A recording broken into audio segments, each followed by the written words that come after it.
Hello, everybody. Oh, wait, no longer. Welcome to the Trophy Room pre-show. I'm your host, Joseph. Alongside me is my two illustrious co-hosts. I'm still getting the show notes ready, so we're going to guess the game. And let me just guess right here. It's Flappy Bird. No, this is Mario. This is the underwater level Mario. Flappy Bird. Yeah, bring him back. What kind of drugs you on? That's no. Flappy Bird. Flappy Bird is back, by the way. It made a comeback like a few months ago, I think. That's right. It's definitely Mario. I agree, Light. But which Mario is it? Are we thinking Wonder? I didn't play Wonder, but no. So I only played Mario Bros. 2. So I'm thinking that because if this looks familiar to me, then it's probably something along those lines. We can do that. New Super Mario Brothers 2 or the old school one? That one. I don't know. Yeah, let's do the new one. Hey! Well done. Well done. Previous days. Look at all these missing entries because someone's a bully and doesn't let us do what we want. Oh, God, we used to be a society. You guys have to be more. You're not my dad. GTA 3. Interesting. I don't. I see the chain link and I think city. Sure. I'm getting like a strategy game. Like this is like a top-down camera view. Okay. Just the way that fence looks. It looks weird. I don't have a guess for it, but like that's just where my mind's going. I think we can skip this one. Okay. Also, yes to NES Encyclopedia. Let's go Blue Jays. Please let that. The Dodgers can't win again. Yay, sports. Yay, sports. Spider-Man, the original games. Let's do it. Spider-Man. Spider-Man. Sure. Ah, damn. Wii U. Oh, jeez. What was that Lego game on Wii U? What was it? Lego City? Or Lego Undercover? How about both? Hey! Oh, nice. Oh, okay. Yeah, I would have gotten Lego there, but I did. Yeah. What kind of Lego game is that? It's funny your first guess was GTA. It is a GTA Lego game. Yes, go team. That was pretty good. That's pretty good. Look at all these scrolling we gotta do because Joe won't let us play. Ooh, subway tiles. Mm-hmm. Definitely not Power Wash. Because there is a subway level in Power Wash 1. I got nothing. The only thing I can think is Subway Surfer, but that's not it. What about like a skateboarding game? You know how I know it's not Subway Surfer Life? There's not a TikTok next to it playing at the same time. Okay, fair point. What was your second guess? Is there some like skateboarding game or something that goes in the subway? Like Tony Hawk or something? It could be a Tony Hawk. Let's just say 5. No, damn. 85. Oh my god. Oh my god. This looks like something along the lines of like an Evil Within or maybe like a Silent Hill. Is this Silent Hill 2 that we played? Isn't there an area like that? Oh, there's an outdoor courtyardy area, maybe. And if it's not the remake, maybe it's just the OG one. Yeah, it could be the OG one. Oh, it is in the Silent Hill universe, though. Okay. PS2, PS3. So should we just go up 1 and do 3? Yeah. Boom. Yes. Look at us. Do you know the history of Silent Hill Light at all? Not really, no. So the main character of 3, correct me if I'm wrong, I've only played 2 and the demo of 1. She's a character in Silent Hill 1. Oh, okay. And then shows up in 3. And if I remember correctly, 3 happens at the same time as 2 in different parts of the city. I don't know. That's cool, though. It's weird. Yeah.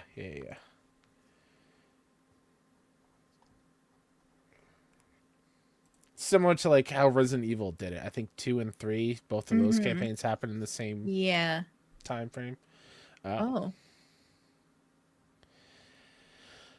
There was that indie game, cowboy game.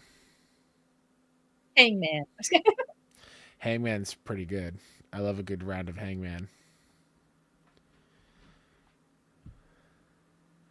West of Loathing. Thank you, Silcanet. That's what I was thinking. I've heard of that one. Bam. Yeah, Nisa says we need to do a stream just catching up on the ones that we missed. Mm-hmm. That can be a post show. All 1,000 of them? Because look at how many. 1,000. Ooh-wee. Speed run it. Also, we need to... I don't know what our schedules are like, but we should do a scary stream this weekend. We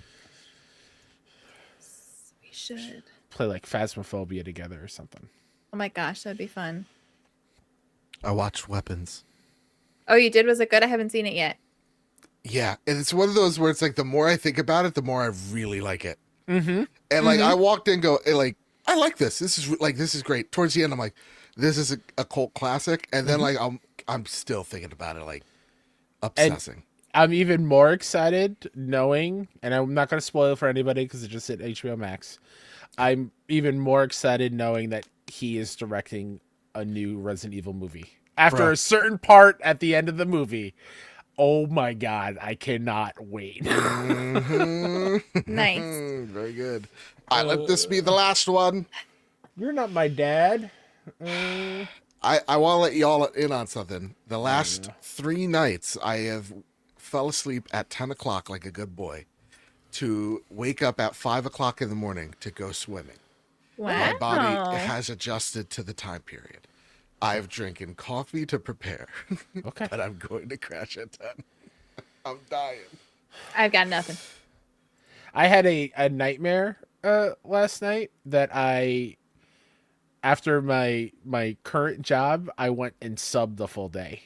No. At one of my old schools, and oh my God, it was awful. I hate when you have a dream at your old job. It was all. Everyone was like, "Oh my God, Kyle, you're back! It's so good to see you." I'm like, "Oh, I don't want to be here." My daughter's school just casually asked me if I wanted to teach there, and I was like, "No, no, I don't." I was like, first of all, I don't do little kids. I was a high school teacher. Second of all, no, I don't. Yeah, I also thought it was FF Tactics, Hida and Genie, but we were all wrong. Tactical role playing on PlayStation. And we said no Gradia? Grandia, you mean? Grandia. We love Gradia. Valiant Hearts. Vagrant Heart? I thought Vagrant Story is the Squaresoft game, but that is not as colorful as this one. Let me skip one more time, because that looks like the Kirby tree. Oh, God. Oh. Xenogears? Yeah, definitely that one. Yeah, you put on. Dang. Suikoden? Okay, that could be it. That could be it. Oh God, I don't know which one. I mean, Suikoden 1. Oh, Vandal Hearts 2. Damn it. Oh man. So Ken, it was close. I should have listened to. Light and I were really almost had it there. Yeah, we were so close. We definitely knew that one. I should have spoken up. Yeah, seriously. My goodness. This guy hogging the turns. All right, everybody. What? Do you want another go? Do you want me to pull it up and do a new one? We would have 5 total of all 1,500. All right. I'm the ideas girl. You really are. She got Lego City Undercover, basically. It was the GTA of the Lego games. Let's do this. Everybody, we'll see you. Oh, Kyle, you did the first few, like the... Yeah, before you let him in the room. When you had him locked out.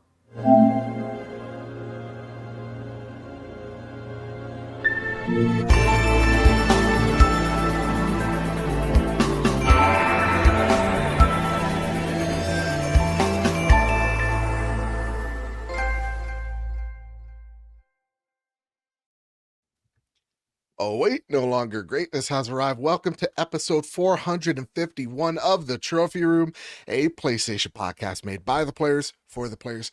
I'm your host, Joseph, aka Mr. Badbit, and it is here where me and my two best friends talk about the latest and greatest in all things PlayStation each and every week. Oh, and this week? This week we chat about Halo making the jump to PlayStation 5 next year, Sony keeping their money to themselves, the PlayStation Portal pals get a whole lot happier, and so much more as we do it live each and every Wednesday night over at youtube.com/PS Trophy Room. And if you're watching live, please consider hitting that like, that share, that subscribe button. And if you're watching after the fact, please hit that hype button. Hype us up. It really does help us out. If you're on Apple or Spotify, you know where to give those 5 stars. It really does help this show grow. And with all that said, with all that out of the way, talking about podcast services, it lands every Thursday. Now, alongside me, the greatest co-host, whoever is, whoever will be, Mr. Kyle Stevenson. How are you, sir? I'm doing okay. I think I've also figured out how hype works too. Oh, yeah? I think it's only available on the mobile version of YouTube. Okay. And it's after the video is like the VOD. So once the live ends, you'll be able to. Okay. Because you're allowed 3 hypes a week. Mm-hmm. Cool. So I hyped our video last week with my own hype points. And I think, isn't it time locked like 24 hours? I think, I don't know. I might have made that up. It's still weird. It's still weird. It is on Google. Yeah, the dumbest system, one would think. They don't tell creators how it works. Everybody has to guess. That said, the lightweight herself. Hey. Tegan, how you doing, girl? Great. I had trunk or treat for my daughter's school today. Nice. So I decorated it. I didn't want to do any shopping. I've been trying to be better about not spending lots of money. So I used decorations that I already had, and her first birthday was Harry Potter themed. So I just used Harry Potter decorations. So I had like a little backdrop of Hogwarts that I hung up, and I hung up floating candles on my trunk because I have an SUV. And I had a little Build-A-Bear had like a little Harry Potter line a couple years ago, and I got one of the little letters. So I hung up the letter hanging down. I had a little cauldron with the candy. Unfortunately, the cauldron was actually like fragile. I don't know what it was made out of, but some fragile material. And I was like, it's not a big deal. I'll be the one holding it. But as soon as my daughter came outside for her turn to trunk or treat, she wanted to pass out the candy, and that thing instantly got dropped on the ground and broke.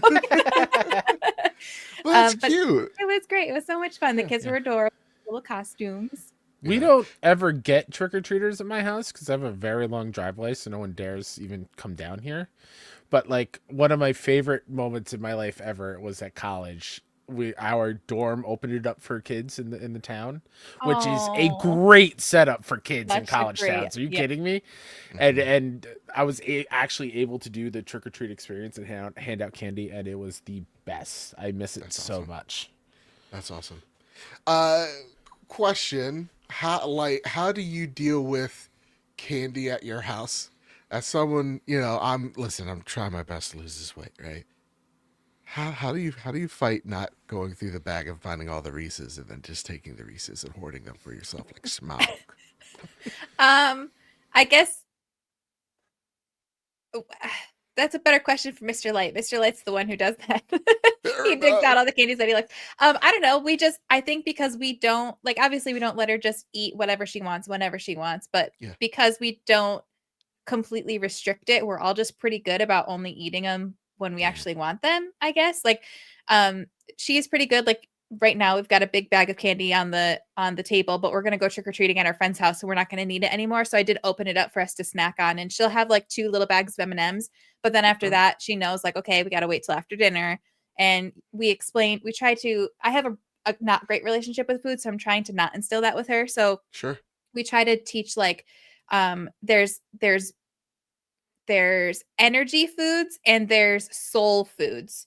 So instead of the bad foods, so like an M&M is a good soul food. Like it makes your heart happy and it makes you happy and you think it tastes really yummy, but it's not a good energy food. So we kind of try to teach it like that. So we'll be like, okay, well, you can't have any more soul food. You're going to get a sick tummy unless you eat some good energy food. So we kind of try to do it like that.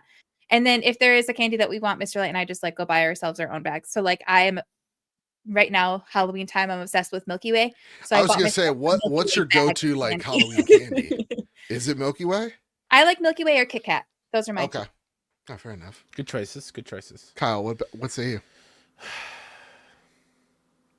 It's tough. Yeah.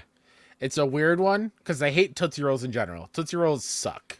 They Tootsie do. Rolls get They're them out, awful. dude. I What's will. the point? I They will not always die. stick in the back of your jaw, you know? And there's like no flavor, and the flavor you do get is But- not good. But here's the thing, though. I like the like the fruit flavor The Tootsie Rolls. fruit ones are good. The chocolate ones are trash. Because the fruit ones are squishier too. Yes, Different See, consistency. Just Too have a light. Starburst. absolutely. But that Right. was my other thing. Starbursts are like my go-to. yeah. I can't Halloween because I candy. have 2 crowns. But like, Oh, I still eat 'em. I really like the high chews, which are like High chews are essentially good, too. Japanese Starbursts. Mhm. Oh, those are so good. yeah. Yeah. No, I'm a Reese's boy, chocolate and peanut butter, and I just can't. And even like the ones that come, like you get them from Costco, they're not good. Like all the candy's like 3-4 years old. You know, Yeah. that's reject, and I'm still like, I'm gonna take 8 of these Reese's. Same with CVS. If you get a candy that comes in a box, like a cabbage patch. Yeah, okay. Sour Patch Kids. A cabbage patch, because like a Sour Patch Kids or like a Mike and Ike or something like that. It's always stale if you get it from CVS if it comes in the box. 100%. Well, after 100%. last week when you had the was it last week when you had the Bunch of Crunch? Yeah. I happened to be at Walgreens, I think, the next day, and I bought some Bunch of Crunch, and those were fine. Okay. So I think just the last time I got them there, it was just like you said, it was in the back rooms for like 5 years. Yeah. Yeah. 100%. But again, if it's Reese's, I'm like, I have no, I can't. That said, listen, gang, we have a lot to talk about. So much has happened outside of PlayStation that now is part of place. It's just a whole bunch of weird stuff. This week's gonna be the weird week. That said, Halo's on PlayStation. I mean, that's cats and dogs living together. But before we get into all of that, of course, it's time for a Patreon pitch. Like we say each and every week, the reason why we look so good, we sound so great, is because of your generosity over at patreon.com/PS Trophy Room. So if you throw a long car ride, a tough day at work, whatever your situation may be, it really does mean a lot if you toss a buck our way over at Patreon. And you get access to hundreds of bonus shows, just like last week where we talk about how we actually cover content, review content, and all that good stuff. This week, I think we're going to talk about the 10 games that define us. So yeah, go take a gander over at patreon.com/PS Trophy. A lot of cool stuff over there. That said, I want to thank our newest members, Quack Nicholson. They upgraded from the bronze tier to the silver tier. Much respect. Thank you, sir. Gregory Holmes at the platinum tier and Laura Liston at the bronze tier. I want to thank our premium producers, Todd Burwitz, Caleb Cook, and Toxic, and K-Rock's kiddo Cullen. I want to thank our platinum producers, JC, Jedi Master Ren, Cowboy D, Jonas Young, the Green Gorilla Gamer, Chaotic Monkey, Ryuko Kill 90, Steven Flesh, Strubles and Bits, Aaron, Bertos Maximos, Tommy, Chris, Hybrid 748, Matt Valdez, Silkanet, Decimine, Mitchell Gramling, Mike Thomas, Gregory Holmes. I want to thank our gold members, Jesse Garcia, JB the Purple Monkey, Hyde Indoors, Katie, Kevin Mitchell, Kevin Diaz, Marcus O'Neill, The Red Arrow, Ageless Hermit, Androsaur, Astronaut Jr., The Winter Gamer, Stingray X, Robbie Bobby Miller himself, Brenton Zachary, Final Fan XZ, Hambone, JD Dillinger, Stone Cold ET, Tino 6 Speed, and shots. I lost my place. I ran out of breath. Sean McKenzie, Rick Arrington, Matthew King, the Overlord. Dewane Raksha, Drellish, Rick Davis, Steph Mildener, Samuel Nestling, Maximum Carnage, Michael Hassett, Drug Prowling Wolf, Mannix Vizia, Battered Haddock, R. Lee Upper 90, Bonnie Barefoot, and the Lord Commander Suddy. He says Mr. Badbit's backpack. But no, in my heart of hearts, I serve the Lord of the North, and that Lord is the Lord Commander Suddy. So, that said, thank you all so much for your patronage. It really does mean a lot. And Kyle, how about them YouTube memberships, brr? Shout out to the Kush Completionist, Just the Guy, Nisa Hauer, Freight Conductor, Schublesovitz, and Tommy. So you get a trophy next to your name. Become green in the chat. Thanks for your support. We love and appreciate you. That's right. All Before right. we continue, can I just say a funny thing? So I have I'm in the family group chat with my husband and my in-laws, and my father-in-law just texted, there's a movie on Amazon called Weapons. It's kind of a thriller. You should watch it. It's perfect for around Halloween. I'm like, why is everyone watching this movie for the first time this week? Oh yes. But it's Literally on came in it. as soon as you finished talking about it. It just hit HBO Max, so don't pay to rent it if you have Okay. HBO Max already. Okay, good to know. It's real good. Yeah. It's so good. It's so good. All right, Kyle Stevenson. That's my It's name. time to square up the news in a new segment I would like to call I Would Have Been Your Daddy. Take it away, Kyle Stevenson. What? Are you talking to me? No, I'm talking to the Halo fans out there. They know it's a deep cut. Oh, okay. Chapter 6 or 7. This comes to us from Brian Gerard over at the blog. And Brian writes, Halo Campaign Evolved launches on PS5 in 2026. Brian writes, I've had the honor of working on Halo for nearly 2 decades, and I've been lucky to share so many incredible moments with players along the way. Today's announcement is one I'll never forget. Halo is coming to PlayStation. For nearly 25 years, Halo has offered players an epic sci-fi universe to explore, unforgettable characters to meet, and exhilarating gameplay to experience together. From large-scale battles to friendships formed over late-night co-op sessions, Halo has always been more than just a game. It's about the players who've made it part of their lives. From the beginning, we wanted to build a world of stories and experiences that bring people together, and now for the first time, PS5 players will get to be part of that journey too. We're going back to where it all began, the legendary campaign from Halo Combat Evolved.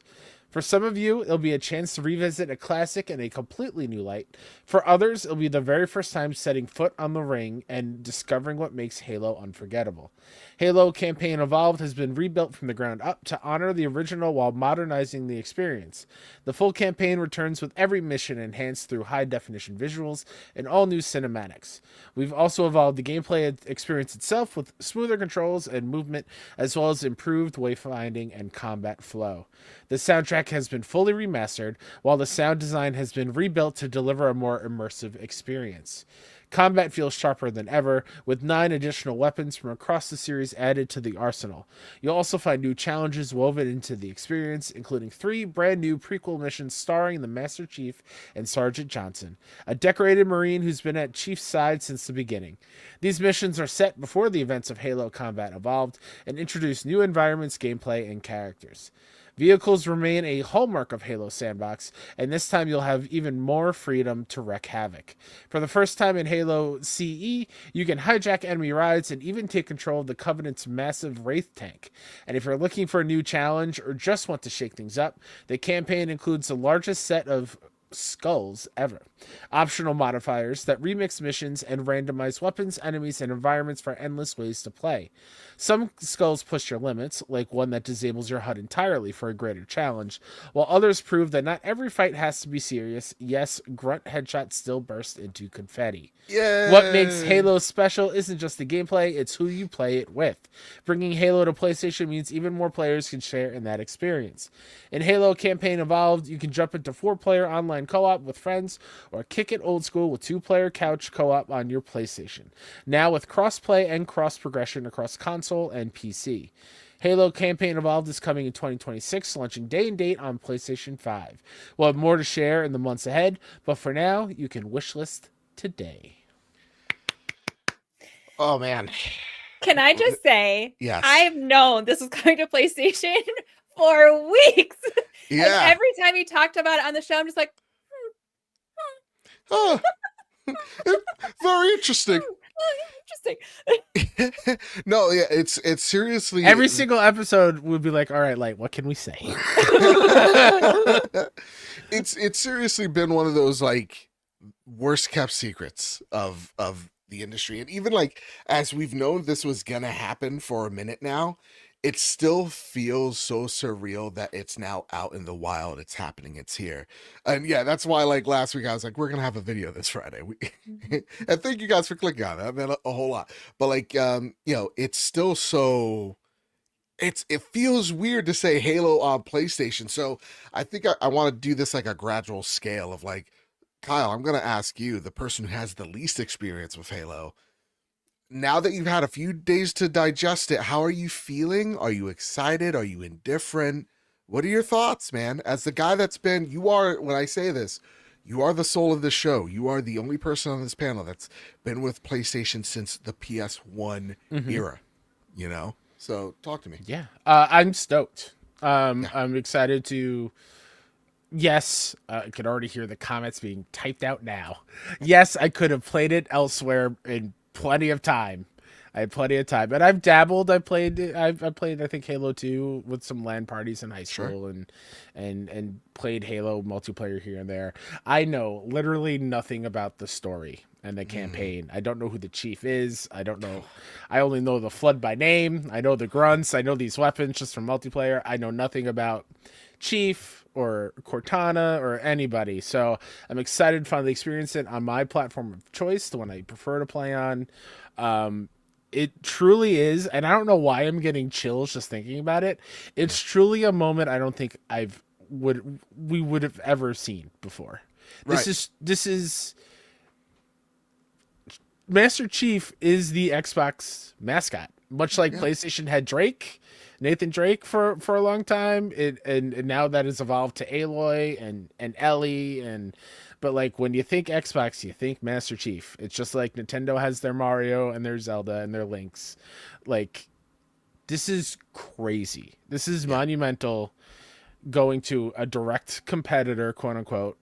Well, they are a competitor, but like they're not in that game anymore. You know what I mean? Like, it truly is such a crazy moment, and it looks beautiful, right? Like of course I've seen it in action before. It looks crazy. It's really, really, really, really cool. So, Light, I bring this over to you. Yeah. Your immediate thoughts, being able to stew on it for a bit. What you thinking? I guess at first I was like, holy shit. And then I was like, well, I guess I kind of see it. It kind of makes sense. Like Xbox has the writing was on the wall, I think, on Xbox's side. And I think because the rumor had been going around for so long that it wasn't too hard to wrap my head around. But it is still, like Kyle said, this is their mascot. Like, really, I think when you think Xbox, you think Master Chief.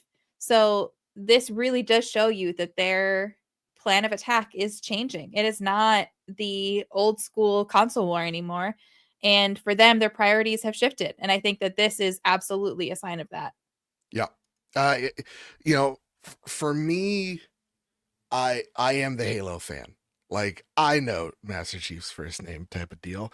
And I bring up Kyle, you being the PlayStation guy since day one, because as I've owned a PS1, I was a Nintendo kid. And when I was a young teen, I was a Xbox kid. I remember one of my most fondest memories, right? And I want to bring this up, is bringing my brother and I, bringing our Xbox up to Massachusetts, right? Because we had this family trip where it was like the first time ever my brother and I didn't have parent supervision. We were visiting our uncle and our aunt in Cape Cod, and we were like, we're gonna bring the Xbox upstairs because we're gonna play Halo, at night because there's no bedtime anymore, that type of thing. And what ended up happening on day one of our trip was I got poison ivy on my face, and I looked like this. An orc from the Lord of the Rings. It literally wasn't a fun time. Did you get it on your face? Great question. They were doing a control burn. I took a bush, a green shrub, and I threw it in because I was like 10. And they're like, don't do that. And it burned right in my face. So that being said, oh my God, it should have been a traumatic event.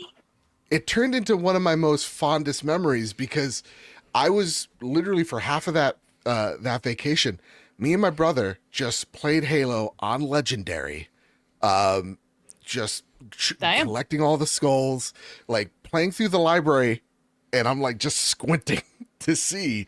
And it was that moment where it's like, my brother wasn't just my brother, he's also my guardian, and he's also my best friend. And it's like, it was because of that shared moment of Halo that brought us together. And it became a game that I never missed a midnight for. And and it's a game that I look back on so fondly. So like for me, I see all of this and I get so excited for the millions and maybe the dozens of people who also have poison ivy on their face that get to have this moment and share it with someone, because that's how much this franchise means to me. Halo means so much to me, gang. I literally walked down the aisle of my brother's wedding to the Halo 3 theme. Like Ooh. this is it's the franchise for me. So seeing it on the place that I want to play, and knowing that there's going to be more Halo players, because that's the only thing that truly matters to me, man, uh, amazing. So, as a fan of Halo, yeah, I love all this. I just know that I'm going to have to make this a platinum trophy of mine because of how historic it is. It's going to be probably super hard, but I'm going to try my damnedest. How many of these skulls things do you think we have to do for a trophy? They're not terrible. If they're all where they should but be. But you are you in the first. Can't you do multiplayer multiplayer and you can like carry each other? Exactly. So sure. 4-player co-op. I think we could all stream this. Let's do it. It's muscle memory at this point. That's like, I'm not kidding. Like some people, I've seen some conversations like, oh, Halo CE doesn't age. No, mother, it ages great. I love it. It's the single player campaign I've played the most of. Like, again, that's why I know the dumb, like, I would have been your daddy from like literally chapter 7, Truth and Reconciliation. Like each level of these, the Silent Cartographer that you saw the demo of, it's like each one of these levels are iconic. And I held so much love for it. So as just a fan of games first, platforms second, and sometimes third, I could care less. You know? Can I ask you both, as fans of Halo and Sure. have more history to it than I, how do you feel about these new parts of the game? Does it feel just to include it just because it's a remake and make it different from the other versions, or are you actually looking forward to playing pre-Halo stuff? Oh, like what say you? So I have a weird relationship with Halo because I'm an old Halo fan, but a new Halo fan. And what I mean by that is when the first Xbox came out and the first Halo came out, my dad, who had a martial arts school, I've talked about before, had a LAN party overnight thing where all of the students who wanted to signed up for this overnight.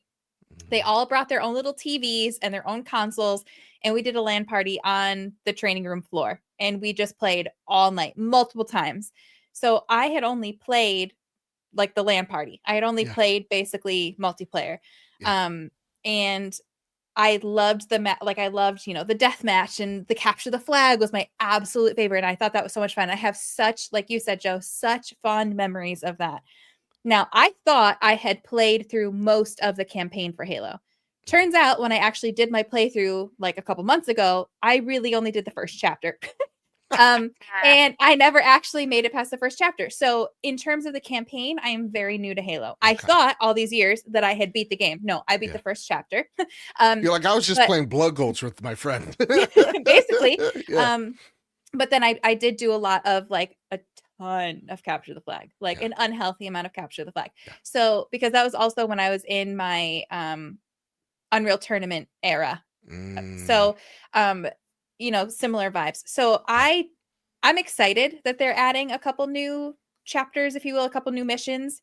I think that will be cool to kind of get like the lead up to the events of, because you kind of start right in the heat of things. So it would be cool to have the lead up, but also because I'm new to the story, I don't necessarily have the attachment to like the classic version of it, if that makes sense. No, that's totally fair. As someone who, again, I don't miss any of these. So, the lore's crazy. We have a question about it, Kyle, if you read it after this statement. But like, for me, that's where I get a little apprehensive of like, okay, so because we know the events that gets Chief there. That's Halo Reach, right? And that story is truthfully one of, if not my favorite Halo story. So what truly is these prequel missions? That's what I'm curious about, because it can't be like how he gets in the pod. We know he's in the pod. So for me, it's where is Chief in these prequel missions? All that. This is just me looking in as the outsider at this. Okay, I can kind of see through it of like, we got to add something new. right. We're Because they taking already away did the Master multiplayer. Chief collection. Exactly. So So- like, I get it. It's cool probably for the diehard fans to have something new for the OG game, but like, Do you think it don't would know. be? Well, probably not. I was going to say, do you think it would be like missions from Reach that end up, but probably not, because that would have been like the biggest moments in the game, probably, because it would have been the end of Reach. Yeah. I haven't played any of the other ones yet. I do plan on pling the rest of them, but like I haven't gotten to it yet, so I don't really know. Yeah, interesting thought. I think what has me more curious is like these levels can't feel like they're not from the original Xbox. Like, you know, they can't do all the crazy things. So yeah, that's what has me. It's like it still has to feel like these maps belonged with this game at launch and not like, I don't know. and not be like a 10-minute long thing and be like, oh, look at us, we did something new, and it's only like 100%. A very small thing. So it says starring Master Chief. That doesn't mean you play as Master Chief. So what if you're not playing as Master Chief and they just say starring because he's in it, because he's in the pod? It's the story of Halo Reach then. It's gonna be. That's where I'm very curious. It's like, what is this gonna be? Because like Halo Reach is like you're trying to get to the Pillar of Autumn, the ship that takes off that Chief is on. You're delivering the package, blah blah blah, and you are the noble team, the Spartan team, heading the suicide mission, and like during the invasion. So like the fall of Reach. So like that's where it's like maybe it's like, how does Master Chief get in that tube? Maybe there, but I don't Maybe know. it's actually a dream sequence and you're in his head the whole time. There you go. Cortana. Could be. But as Joe alluded to, Green Gorilla Gamer writes in, "Sup, fam? I find it extremely funny that everyone is saying, quote unquote, the console war is over. Bitch, it's been over for a while. LMAO. Halo wasn't the final nail in the coffin. It was a haunting reminder. It was the PTSD for the Xbox fanboys. I also want to address the people who have been saying stuff like, quote, how can the console war be over when PlayStation and Nintendo haven't shared their games, end quote. To those people, I say, Google the definition of war. Someone has to lose in war, and take a guess at who that was. Ouch. Anyway, semi-jokes aside, Halo Campaign Evolved is coming to PlayStation next year, and I can't help but say I'm just slightly disappointed because it's only the first one. Of course, I'm extremely excited that it's coming, and it apparently won't be the last, but I just played it last year, gave the janky gameplay a 4 out of 10 from the Master Chief Collection, but the story was what pushed me forward, and Halo 2 was a solid 7 out of 10. My question for you guys is, what do you think the timeline is going to be for Halo Studios giving us the rest of the series? Is it a yearly installment? Do we get Halo 2 in 2027 and so on? Oh, and this week, instead of Donkey Kong Bonanza, can we get a Spider-Man 3 at the Game Awards? Okay, great question. A lot of ludicrous claims. 7 out of 10 for Halo 2. Are you f***ing high? Okay. That's the interesting thing with this, because Microsoft is introducing Halo to us, not in like the most Halo way, because like kind of like with Light, most people know Halo. You know, yes, the story's great, but like, you know, Halo because of the multiplayer, and I could totally understand why the multiplayer is not included with this. I truly do. Halo 1's multiplayer isn't that profound. It's very much built up on Halo 2 is where it's that multiplayer is probably the peak, and then it's infinite. So like Halo 1, you don't want to introduce the multiplayer with something that is maybe half-baked, that's something you can't turn into a live service thing. So I get it. And that's also probably for, you know, the announcement next year is what's next for Halo in that regard. So you're introducing this to PlayStation fans. Where do you take this series, though?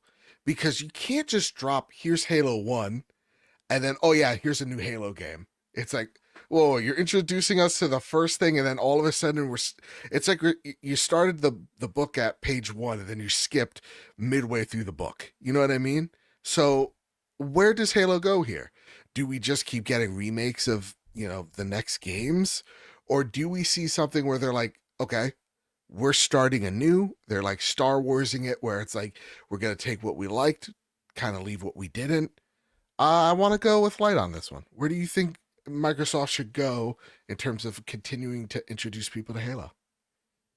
Who is making these remakes? Great question. So it is partnered with Halo Studios, formerly 343, Okay. and Virtuous Studios. They are the people that remade Oblivion.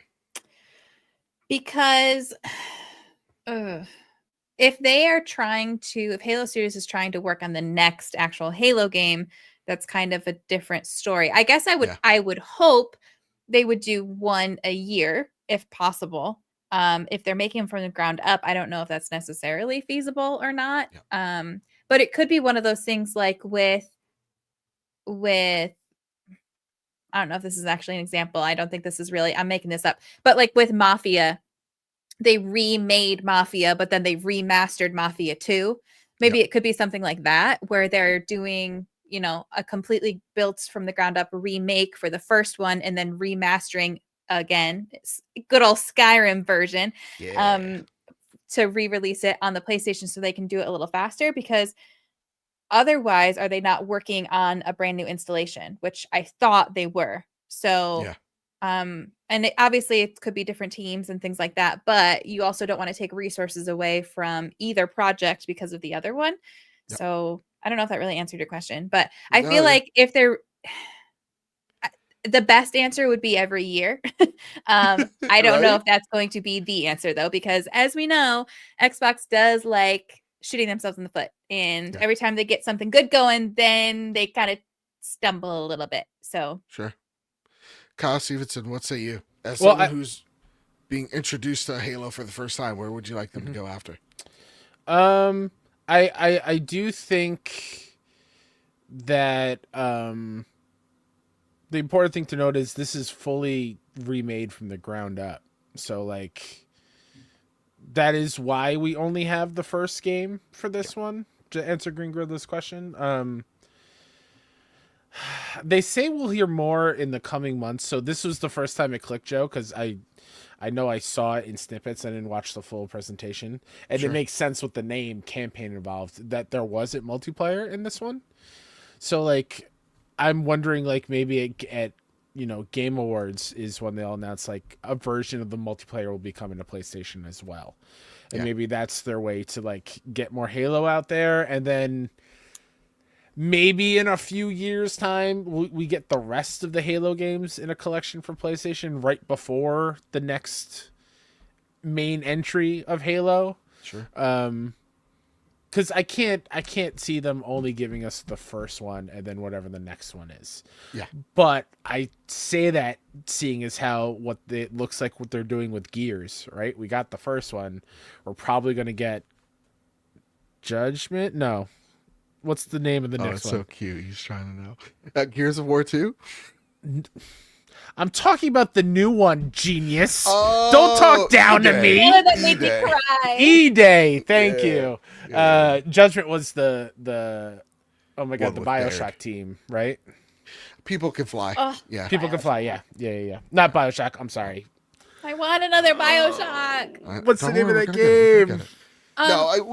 We know. It's yeah, we get it. I can see it with the boot on the cover. Yeah. Anyways.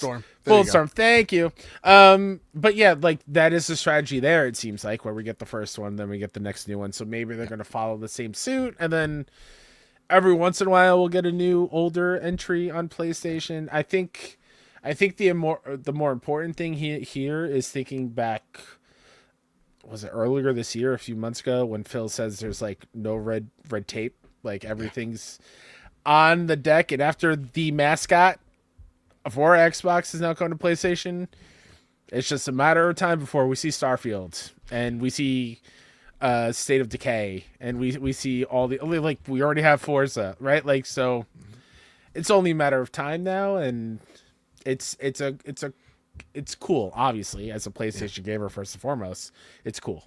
Yeah. To the Joe, person that came into the chat that only read the title, the fun fact about Halo on PC, that port was made by Gearbox, and a lot of like the things that weren't in, like they're like, oh, there's 9 new weapons, like, or weapons we've never seen in Halo CE, like the first appearance of the fuel rod cannon is in the Gearbox version of this game. So like things like that, adding brutes in, there's so much I can do with the CE. It makes me excited. Joe, Yeah. Yes. Nisa said that the first Halo didn't have multiplayer. So am I crazy and remembering things wrong again? Because I No. swear to God, it was the first Halo I was playing No, it Capture the does. Flag with LAN parties. It didn't have like online multiplayer. So like okay. that's why okay. you were playing it with the LAN Okay. party, because I Because I remember was like, the same I swear to shit. God, I keep doing this. I keep thinking I'm remembering things and I'm remembering the wrong things. No, you're just in your 30s. So, You take it back, Joseph. I'm sorry, 29. Okay, so you mean But all right. that So, 'cause to said, me, the LAN party is still multiplayer, so that's 100%. where I was getting confused. Yeah, no. And in the multiplayer, the pistol was so broken because it counted, it was pretty much a little sniper that you had on you. So like you control people that were trying to snipe by just shooting them. It was pretty much the BR before the BR comes out. Anyway, that said, I mean, Kyle, you kind of segue into this. This is kind of huge, right? Because this is something that Xbox has been doing. Like we've been seeing games come out on Xbox first and then later on PlayStation. But even some games like Obsidian with The Outer Worlds 2, day and date PS5 and Xbox. I mean, you saw Gears of War come out on PlayStation, day and date with the Xbox release with Reloaded. We got Hellblade 2 this year, Hellblade 2, Forza Horizon, Indie. Mm-hmm. But this is where I want to push back on the claims that like exclusives don't matter, because Halo happens and all of a sudden you're seeing every single exec out of Xbox having every single interview with every single outlet. Like you didn't see Phil Spencer talk to the New York Times when they put Forza on PlayStation. And so this idea that when they go, oh, exclusives, that's a thing of the past, no one's doing that. It's all about Fortnites. It's like, no. I think after this, the last 2 months has opened my eyes to say, we do this a lot with the video game industry. We go, Xbox is having this problem, ergo PlayStation's having this problem. And while their issues may be similar, it's very much different problems that they have to solve in their own unique ways. That said, though, out of all these rumors and reports of people freaking out that Halo is now on PlayStation, we have a little snippet of the next Xbox reportedly being a hybrid PC. And this comes from Kami. Also, Satya Nadella talked about merging the PC with the console with their next iteration. They say it's a high-end premium experience. We talked about that last week. But here's where it gets pretty interesting. Free multiplayer on PC, console UI, can play Steam games along with PlayStation PC titles, and backwards compatibility with all Xbox games. This has got to be an expensive box. But Kyle Stevenson, does that push in one direction or the other? Do you think, okay, well, if this is a high-end box and it's going to be what the rumors are pointing to, about $1,000 plus, but it has no multiplayer, like, do you see the next generation of Xbox doing better than what they're doing currently? Or do you see them like what I feel like a lot of people are, kind of scared of, is that more retraction of the user base? That's an excellent question that my brain can't fully wrap around. Light, what are your thoughts? Well, I just basically, like, I don't know, man. I think this is just uncharted territory for them in a way. If I had to give an answer right away, just because, like, it's forever has been, new hardware, got to get your own games on there. That's just how the system works. So I don't know if their next hardware is going to change anybody's mind about picking it up. And I do find it hilarious that they point out, like, you can play Steam games that include PlayStation PC games. Well, no duh, they're only on Steam. So, like, Right. sure.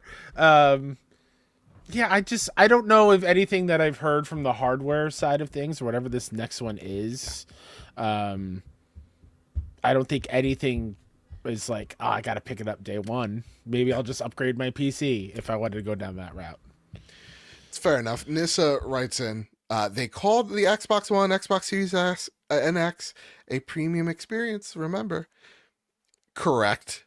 Though the only pushback I would have on that is the people that are in the know are not arguing that the price is somewhere north of $900, right? So like current config has people thinking this is a expensive box, with the caveat of, because this is no longer a closed ecosystem, it's an open ecosystem, they have to make money on the box. And when you have someone like Amy Hood at the controls, it seems, wanting to push this 30%, profit margin, whatever, that's what makes that box a little bit more expensive, theoretically. So, kind of going Yes. off of that, last week or 2 weeks ago, I mentioned how I was wondering how many of these decisions are things that Xbox themselves want to make versus being told from top down they have to make. Because a lot of their things, like Phil Spencer seems to say something, and then like a couple months later, that is not how things work out. Yeah.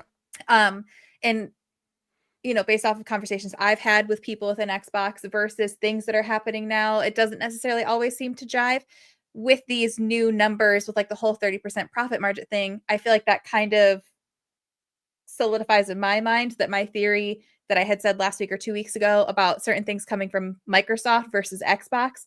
And I do wonder if it were just Xbox on their own, not attached to Microsoft, and they didn't have this 30% whatever, would they be putting all these games on every console? Like, do they actually think that the console wars are dead and they are just about the games and power to the player? Like, let anybody who wants to play wherever they want? Or is that because they were told, no, you need to be making 30% profit margins, and they're like, well, shit, how do we do that besides laying people off? Yes. Like literally, yes. It's like, I think Microsoft found or Xbox found itself in a position where, it's kind of like what we were saying during the ABK acquisition. It's like, remember, this company is not here to make $70 billion back. They're here to make billions more than 70 billion, right? I don't know the figure at the top of my head. If they're buying this thing for 70 bill, they want 100 plus billion out of this thing. A dumb number that I can't even fathom. So like when I see people go, it's about exclusives. No, not when, like, again, you have this hanging chat of like that you need to make 30% profit or else. And as we see from the Xbox quarterly results of fiscal year 2026 coming out of Wario, content and services are up 1%. Xbox hardware dropped again this quarter, 29%. Total revenue decreased, down 2%. And I think that next quarter it's going to be down again. Like right there, I think is your problem, where I'm not being a dick to be a console warrior guy. No one's buying this console, right? At this point, whoever bought them a while ago. We're seeing every quarter, it's like 20%, 30% drops from year over year, 20, 30% drops. So like they're at this point where they tried the approach. I think truthfully, Satya gave Phil a year or two to change the ship around, and saw that the ship wasn't turning around and going, okay, now it's my way. And that's what you're seeing. It's like mom and dad gave them time. Obviously, to me, it wasn't enough time, but they gave them time and they didn't see the returns that they wanted. And now they're like, okay, here's the returns that we want. And I think that changed Microsoft, or that changed Xbox's philosophy. And when I say Microsoft gaming, it really feels like, this is why it's so weird to me, Light. It's like, it feels like with this announcement, I'm excited for Halo, because it's like, I love Halo and I want to see it strive. And I'm excited to play Gears of War on my PlayStation, Fable on my PlayStation. These are franchises I legitimately love. So I'm not throwing shade, but it also feels like with this announcement, it's like, yes, Xbox has left the room and now we're dealing with Microsoft Gaming. And this is an Mhm. entity that isn't focused on the creativity side of things. It's focused on the profit side of things. Mhm. It's focused on that 30%. And the thing that has me worried is we've seen Xbox have a really good year in terms of like content being pushed out, but I worry for games like Keeper. I worry for games like, The Outer Worlds 2 or Hellblade, these games that were like art pieces like South of Midnight that were Mhm. going to sell 10 plus million units, but didn't have to because they had the safety net of Game Pass. And now that safety net's gone. Mhm. So what happens to your Keeper? And I think there is people inside of Xbox that are trying to do the right thing. And I've been fighting them back for a rather long time. But I think it's kind of, it's Satya has this AI push, and that is more important than anything. So things have to give. And like, to make a long story short, I think it's all of the things you said. Yeah. It's like 30% more. We're going to be cutting down, more jobs. It's going to be more layoffs, and the hits are going to keep coming. And then you're just going to get your safe bets. You're going to get your Call of Duties. Like, who knows what happens to Obsidian? Maybe they're just like your Fallout studio now, which for Fallout fans, that's great. But I really love the creativity out of Outer Worlds, right? Mhm. Maybe they turn to Hellblade to go, and you're gonna help with all the mocap stuff. It's like, but what about the games that they want to make? And so, from what I understand, what I hear, that is my fear. And I, as exciting as this is, because I'm a PlayStation fan, literally getting everything I want. I'm also scared for just the industry at large because the other, you know, boogeyman is a PlayStation that has truly no competitor at this point, and going, and now we're in charge of the whole ball game, and that scares me. So Mhm. me being critical of PlayStation, put a tally down, and me being critical of Microsoft, put a tally down on that too, and Light as well. Tally on criticizing. I think, yeah, I think we're pretty even handed on that. Um, I will be curious to see how our opinions change or how we feel once we actually do know more about the next console. Because at this point, it's all like they're saying the stuff they need to say for the shareholders, right? Like right, they're saying all the hot button words that they want to hear, that they right, think the audience wants to hear. We don't know anything about it yet. So yeah, it might be a moot point. We might get to this next point and be like, oh, do you remember when we were freaking out over this and it turned out to be a whole lot of nothing? Like right, it still might be. So that does give me some hope. yeah, And I do believe people at the end of the day have power, and enough people say, "Hey, listen, we don't like this or this is scary or whatever." They're going to listen to the consumer. If enough consumers are vocal, hopefully they will listen to the consumer. But again, it's still very early. We don't know anything yet. yeah. We don't know A- anything yet. And that's why So, we're all like hypothesizing of like, okay, what is happening? And it's this weird situation. Shout out to our friend Lord Cognito, who's like, hey, it's Sega refugees, it's us. What's up? What's going on? We welcome you. Where it's like, yeah, Xbox is doing this weird third party thing. While they are now a huge publisher, they also have this hardware here, and it's like, it's here if you want. And if you don't want it, we have the PlayStation here or the Switch 2 or whatever.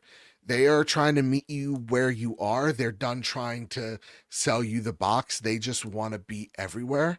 They don't care about the console war. They know they lost. I think they're far more interested in the Steam user base that has doubled in the last 5 years and going, well, actually, we see the big growth opportunities over there. So we're going to retreat from this space because we think we can actually do something over here. And they see the Steam OS as a threat to the Windows Store, the first credible like Linux threat. So like there's a lot going on behind the scenes. It's not all doomsday. It just feels weird. It like this news is akin to when we all saw Tom Brady kiss his son on the mouth. It's just weird stuff, and you're kind of taken aback because you're like, I get it. That's a father's love for a son, but it's also like kiss that kid on the mouth. You know what I mean? And we're all sell that. That's All right. He's too old for that.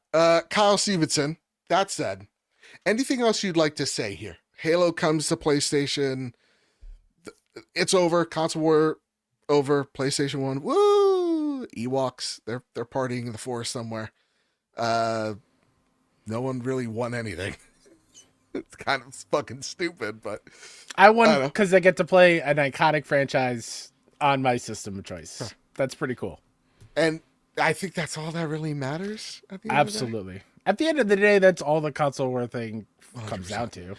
It's all like, well, I paid $500 for this thing, so it has to be the best thing. And I I just guarantee want you've the got your money's studios- worth a long time ago. Yeah.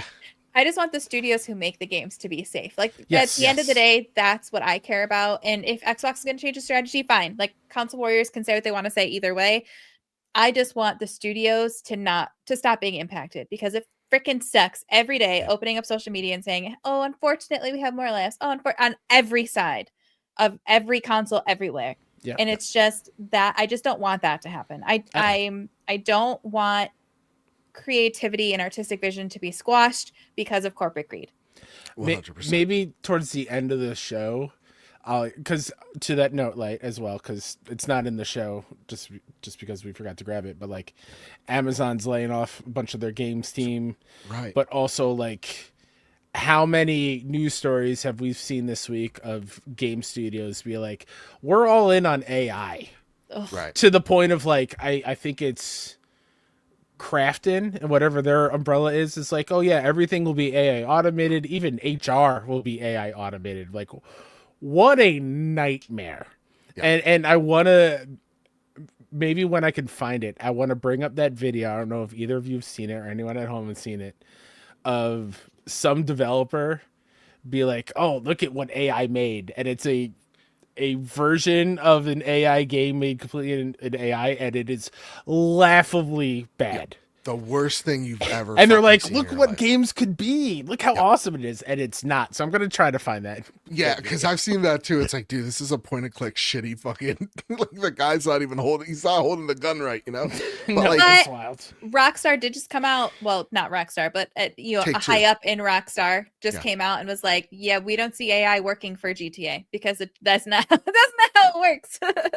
and like So that's Husky good. saying it in the chat, like Crafton and after they just bought the Hi-Fi Rush IP, it's like, dude, all of these fucking I'm sorry, I'm cursing so much because there's more coming out. I'm not more swear words. Chance penis with me, Joseph. No, we're done with it. Paid us! God damn, I hate this. Donkey But- Kong Bonanza. Bonanza. There you go. I made up for it. There you go. Thank you. But like the thing that has me so aggravated with all these companies, Microsoft in particular, is like they're all whiskey dick over AI, thinking it's going to be the next big thing. Every single thing I've used besides, hey, can you copy this thing that I just made and reword it differently, has been fucking shit. It's just been garbage.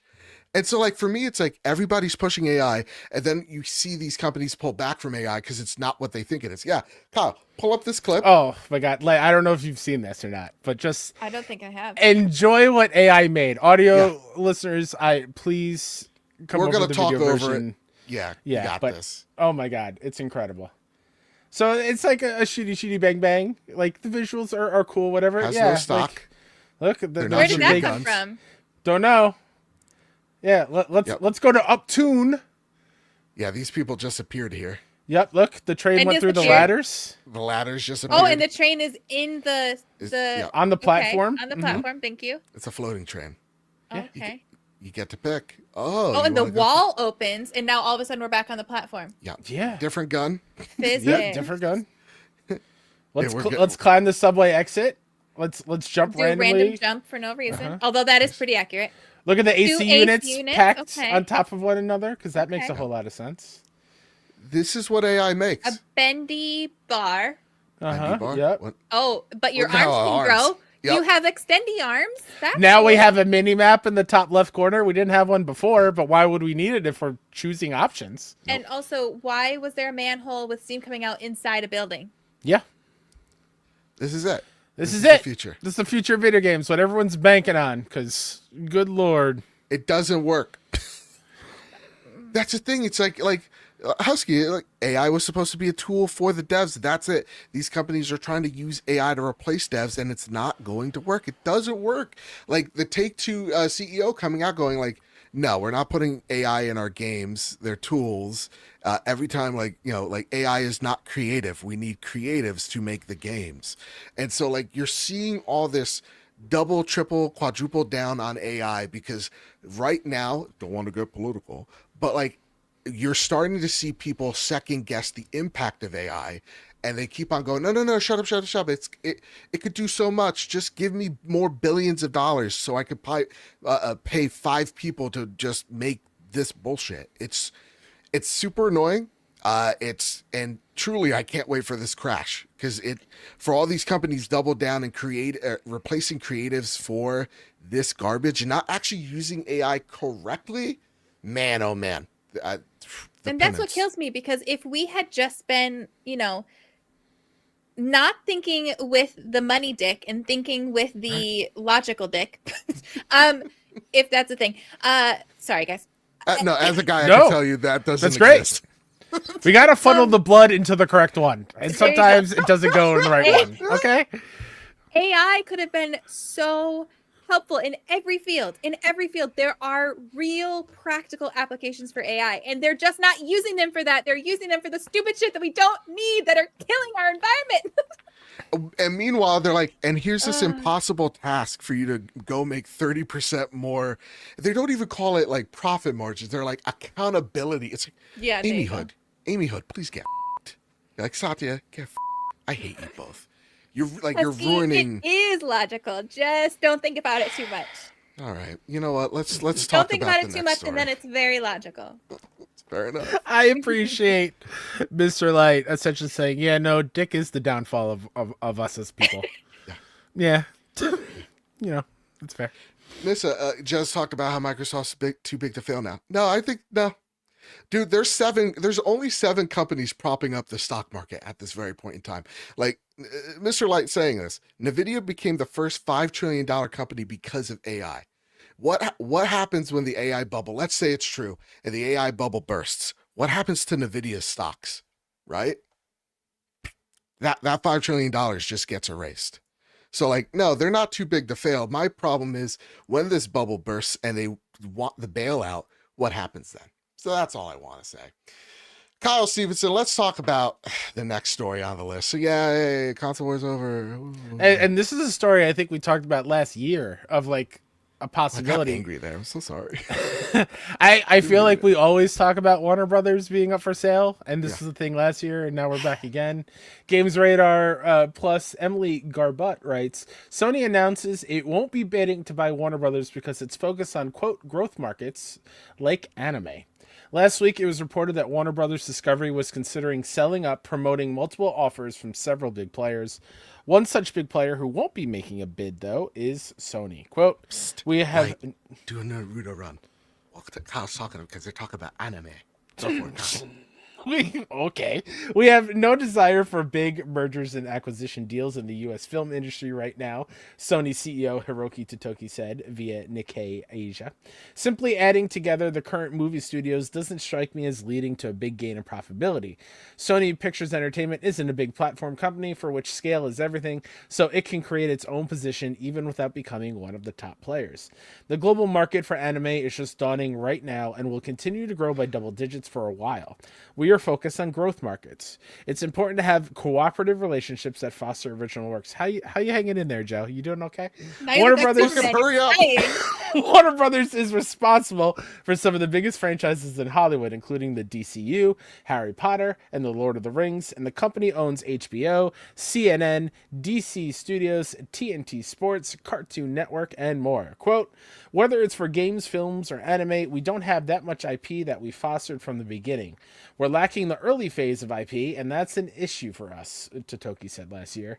One of Sony's latest and most successful original IP is K-pop Demon Hunters, although the studio didn't distribute the movie. Instead, it was released on Netflix, where it became the streamer's biggest movie ever, with over 400 million views so far. Is it sad that the bar's so low that I'm like, thank you, Hiroki Totoki.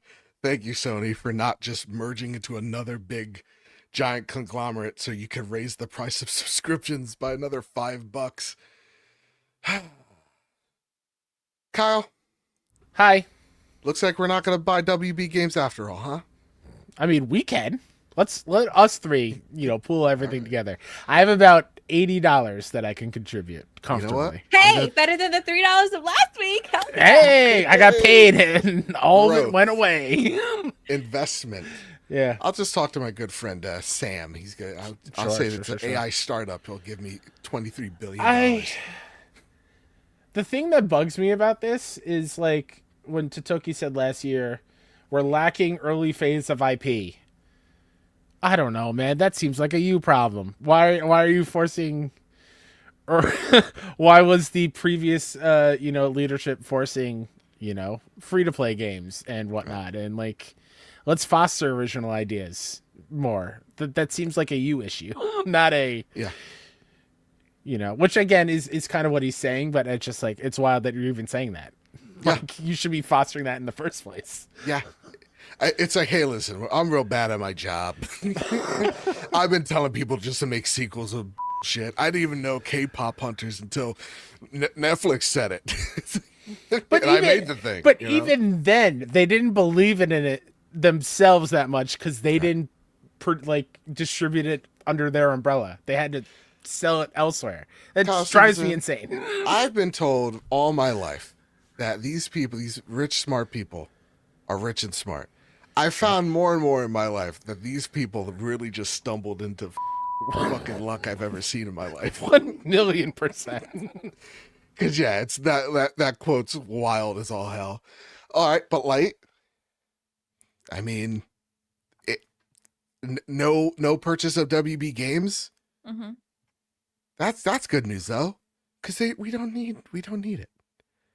Because all it's gonna do is lead to layoffs. Right? What happens if it doesn't get purchased though? They split the company. I think it's like 2 or 3 different ways, and then they try to grow those entities further. Okay, I kind of like that. That. It's like, man, like to me, it's like WB. You guys are on a killer run. Just How are do they you though? have so many amazing IPs and you're doing nothing with any of them? Yeah, dude, they're the only company right now that has made. I think it's like in this year alone, 6 movies that cross over $100 million. Like 3 that come to mind is Superman, Weapons, Sinners. Like movie front, sure, they got unlocked. No, I meant like gaming. I'm talking gaming. They have sucked. How do you have Lord of the Rings crickets? Yeah. How do They you canceled Wonder Woman, Joe. From Monolith. Okay. Yeah. Sorry, Late. I cut you off. No, that's totally okay. Yeah, like DC, Lord of the Rings. Peacemaker season 2. I'm talking games, though. I'm talking games. know. And you like there.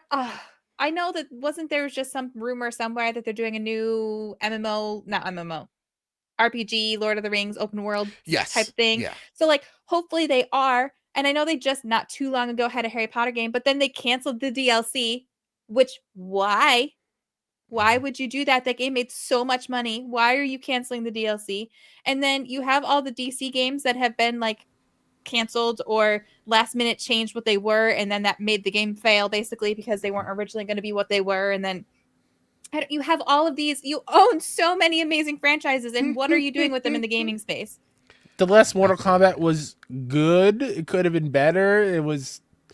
Had way too many microtransactions in it. The story was great, but like I never went back to it.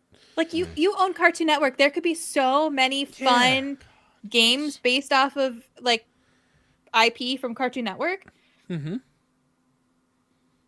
I mean, yes, Joe. Warner Brothers as a whole has been crushing it. Movies, TV, whatever else they got.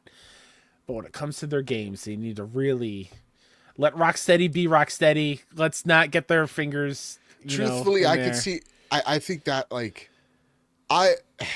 listen.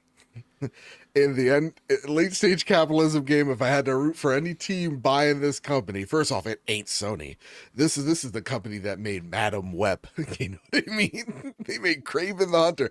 Yeah, K-pop Demon Hunters, bravo. The animation side, wonderful. But thank God, I forget what her name is. Amy Pascal has nothing to do with whatever WB.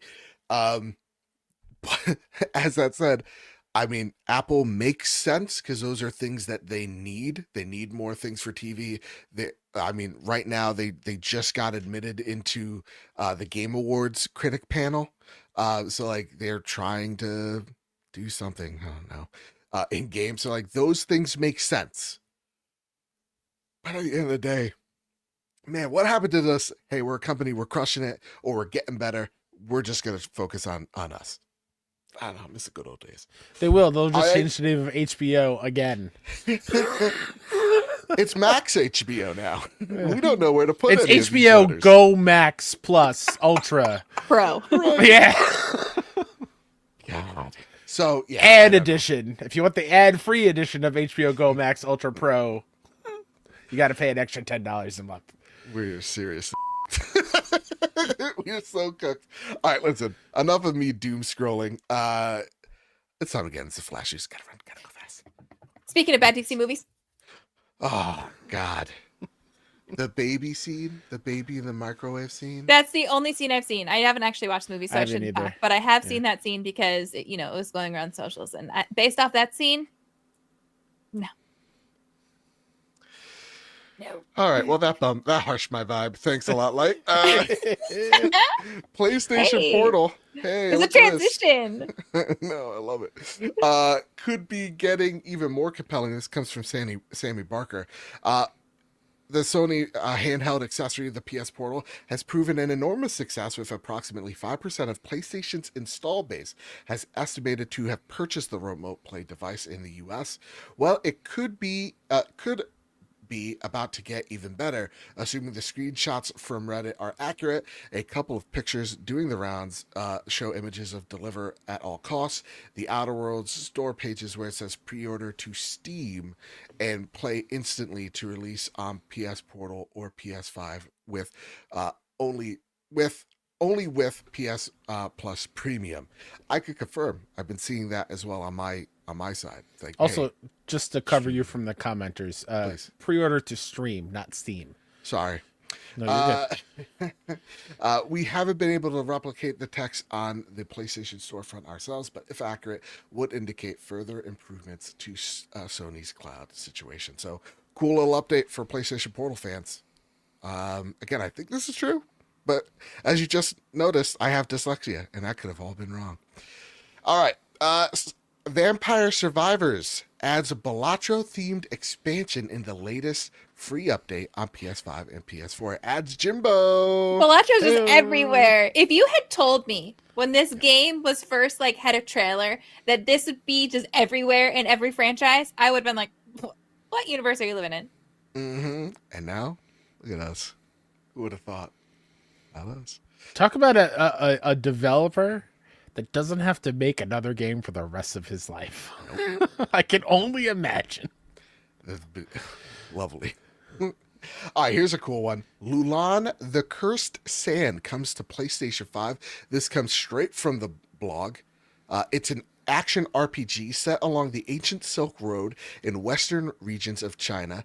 You can play it as the Cursed Sand, a skeleton warrior wielding power of the sand, and sets out to explore the lost kingdom of Lulan, battle mighty foes, and search for his beloved princess.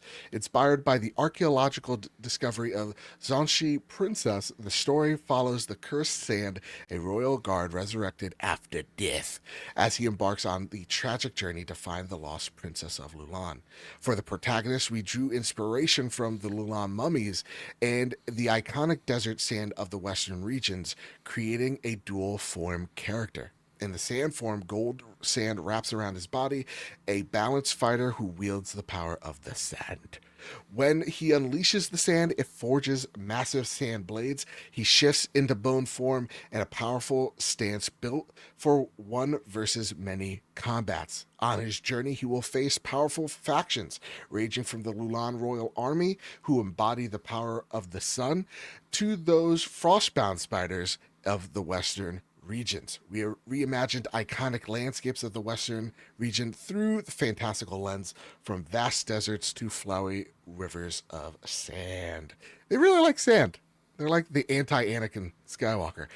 Lulan is supported by SIE. As part of the China Hero Project, we are a 16-member cross-regional team aiming to deliver a rich, ancient Lulan world and unique, immersive gameplay. Our core team is made up of veterans born in the 80s and 90s. Okay, I'm old. I get it. F me, I'm old. We grew up playing action games and were deeply inspired by classics like God of War and the arcade action games many of us worked on.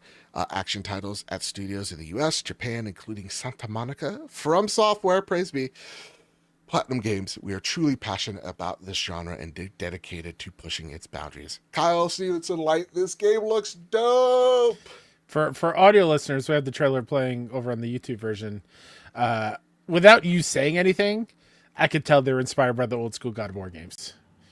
Oh, dude, because like it looks awesome. Yeah, Looks and so it also pretty. it gives me kind of like, you're right, definitely God of War, but also a little bit of like, these motherfuckers love Diablo too. Like, it looks really like gothic over like very like sky view. Awesome. This game looks dope. What say you like? I'll have to wait and see more for the gameplay because I think Fair it looks beautiful, but I don't know if it's a me game. I'm not Yeah. sure yet. It's hard to tell based off of what we've seen. If it's a really hard, like from soft style, it's not going to be a for me game. Fair. If it's more like a action, but like feels like God of War, where it's just a little bit more less punishing, Forgiving. Yeah. then it could be for me. But it looks beautiful, and the character art at the very end. I don't know. Hear me out a little bit. Okay, you little freak. That said, Light, what are your thoughts of the Scream mask? I personally don't Yeah. get it, but Thank I you. understand. I Same. understand why people Yeah. do, but the Scream mask in particular, not for me. All right, fair enough. All right, you've been redeemed. Here's your PlayStation Plus monthly games for November. Stray leads the pack. EA Sports, WRC 24, and Totally Accurate Battle Simulator. Ghetto Barry writes in, anyone yet play Stray can do so as part of November's State of Play Essential lineup. It's a fantastic game. The trophy list is doable, bar that one trophy in the alleyway. Dude, I hate that trophy so much. Other than that, it's a great time and highly recommend. 100%. Made me cry. Same. I have no soul. Yep. It got me. It did nothing. Great game, but yeah, no, I didn't cry for nothing. Kyle Stevenson, you have a few things here. Yeah, I added a bunch of things that I saw on my first day of PTO. Thank God. But this first one is a game called The Florist, which is inspired by the Resident Evil remake. So it has like fixed cameras and whatnot. Ooh. Ooh, that's cool. Looks gorgeous. Okay. Again, audio listeners, you can't see it, but like it's definitely old school Resident Evil, fixed cameras, shooting, puzzles, but with like a botanical theme to it. Okay. So yeah, it looks really, really good. Nice. Yeah, holy shit. Yeah, this the thing crawling out of the corner, that looks dope. That looks really dope. Yeah. What's this one right here? Sorry, I gotta switch back and forth between No worries. sharing my screen and stuff. So It says acclaimed action platformer Anoblast is smashing. it's on blast. It's on blast. Yeah, it's coming to PlayStation next year. This has been on my radar for a while, but it's been one that I have wanted to wait for whenever it came to PlayStation. Old school, fast-paced action, cartoony vibes. Everyone who's played it has fallen in love with it. And it also reminds me a whole lot of what was the indie last year that everyone loved? Oh, Pizza Tower. Yeah. So similar kind of art style and whatnot. So yeah, get on your radar. Anton Blast is a good time from what I hear. Heck yes. Oh, this one, I don't know how I feel about this one, Kyle. This one makes me a little nervous. So I added this one because I want us to theorize what it could be. So Okay. Life is Strange developer Dotnod partners with Netflix for a game adaptation of a major IP. So Dotnod, the developer behind games such as Life is Strange, Jusant, and this year's Lost Records Blue and Rage, still need to play Tape 2, has signed an agreement with Netflix to create a new narrative video game based on a major IP. By the way, this comes from Marcus Stewart over at Game Informer. The news comes from Dotnod's 2025 mid-year financial report. The developmental agreement between Dotnod and Netflix does not reveal which IP will be made into a game, only describing the title as, quote, a new narrative experience that builds on the studio's recognized expertise in the genre, end quote. This project is currently in the works by Dotnod's Montreal studio, a newer team consisting of some of the designers between the first Life is Strange, which released its first title, Lost Records Blue and Rage, earlier this year. Whatever the new game becomes, it will be published by Netflix. You know, it makes a lot of sense. Mm-hmm. Hear me out. It's going to probably be something boring like Wednesday. I would love this to be Beef. Because Beef is all about making poor choices and how they lead into something that could be, cataclysmic and whatever. Yeah. Marcus gives a couple suggestions in here, too. Yeah, go for it. Obviously, Wednesday you said Beef for sure. Stranger Things is also I was going an to say obvious Stranger one. Things. Yeah. He throws out one which I would fucking love. An interactive 4th season of Glow. Have either of you ever seen Oh Glow? my God, I loved my Glow. God. I love Glow Yes. so much. So more I've Glow would be seen great. Season 1, yeah. Oh, it's so good. What about Mindhunter? I'm going to throw out an even crazier one. Go for it. Get crazy. Because I think it would be hilarious, but could also work very well. Okay. Love is Blind. Hell yes. I was going to say Black Mirror Oh, Black Mirror would be dope too. because that That'd be really dope. fits the anthology thing too. Yeah. I like that. Yeah. Get weird. I like this. Yeah, This get is weird. good. They also closed down a studio, though. So that's a little bummer. Yeah, that's fair. Kyle Stevenson, what about this one? Talk Crash about Bandicoot's Netflix. getting a Netflix show. Woo! An animated one from the Sonic Prime studio. Yes. Okay. Please, please, please What? don't give him a weird voice Yes. because the Cuphead show took me a long time to get into because why do they sound like they're from Jersey? I don't like what You have a problem with Jersey? I don't, but not for Cuphead voices. I don't know. It just took me a long time to wrap my head around it, and I still don't know how I feel about it. I'm used to it now, but All I right. I want him to have a voice that fits him. Fair enough. What do you That's want him totally to sound like? I don't know. Give I me- don't know. Give me your best take. I'm not a VA. Fair enough.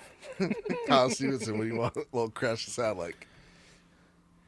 Hey guys, it's me, Crash Bandicoot. No, don't do it. Don't do it. I got one. You ready? Hey, it's fucking Crash Bandicoot. What's this broad next to me? What's her name? Tiffany? Make it like, I don't know. I want him to realistic. I don't do voices. Gabagool. I want him to be a nerd. A nerd. Yeah, Hey guys, not Crash. sure. See, that's the voice. Honestly, that's the voice I'm worried they're going to give him because that kind of fits his personality. But I don't want to Fair. listen to that.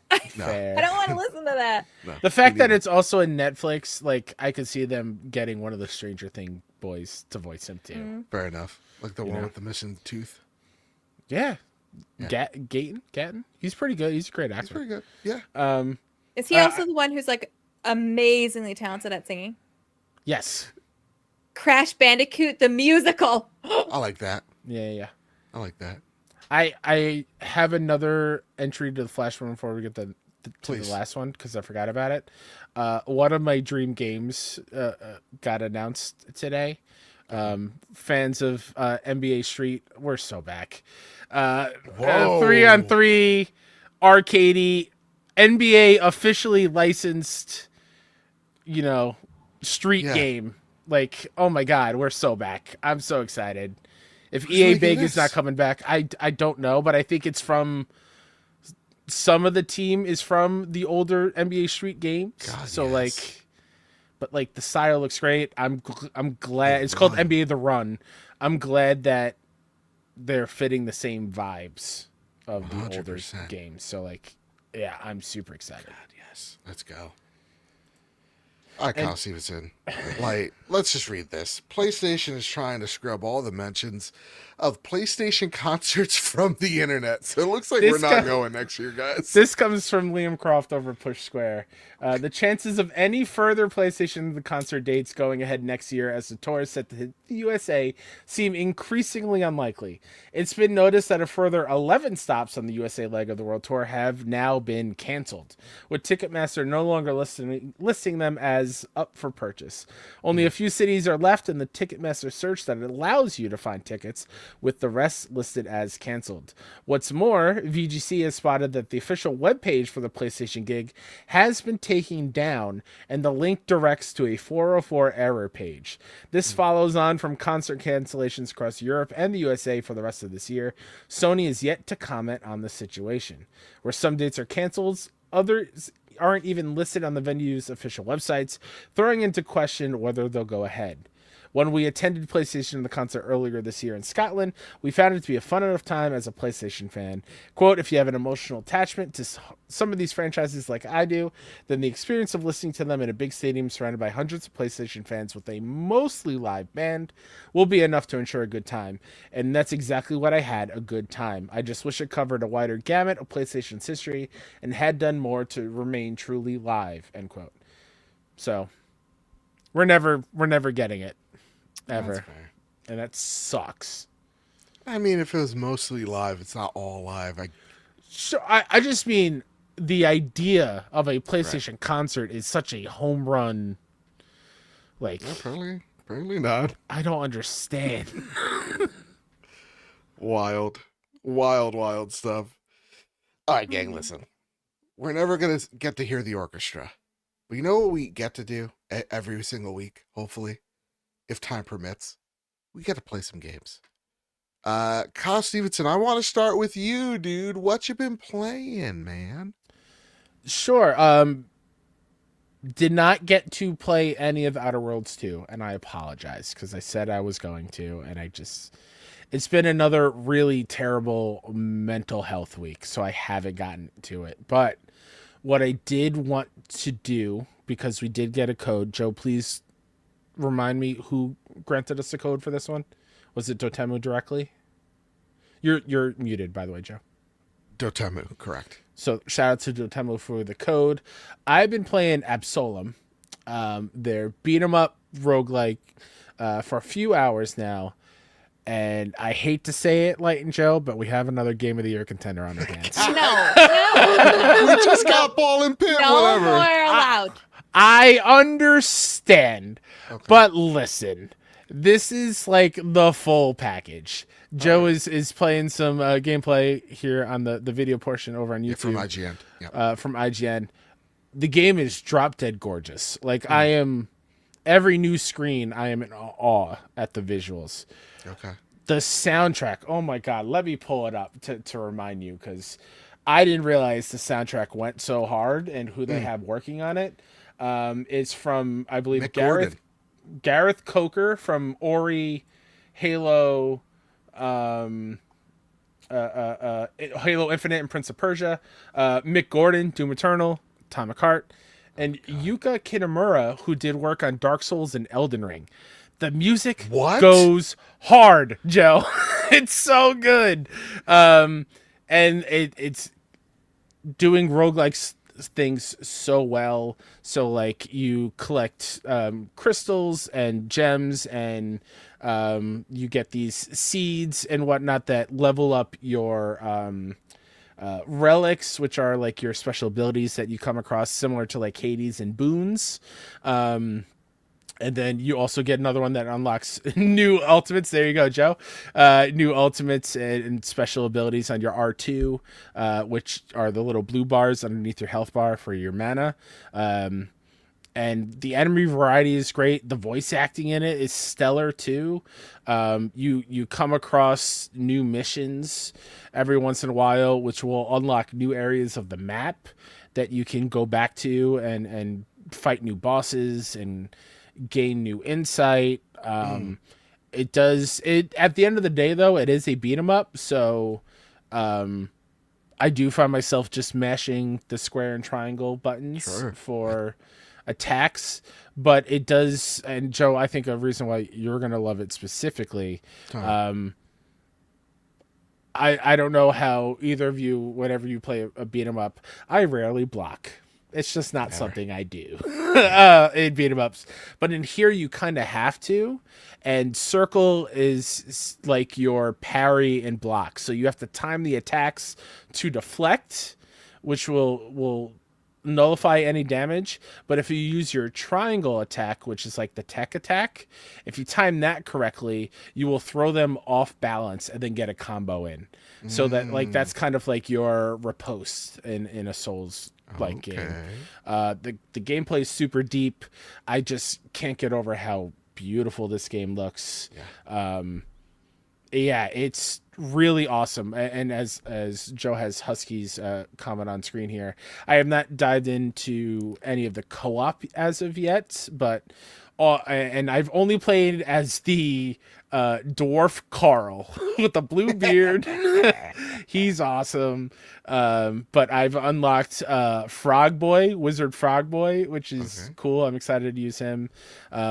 Essentially, the story is you are like the last wizards of this world, and everyone's trying to ban magic.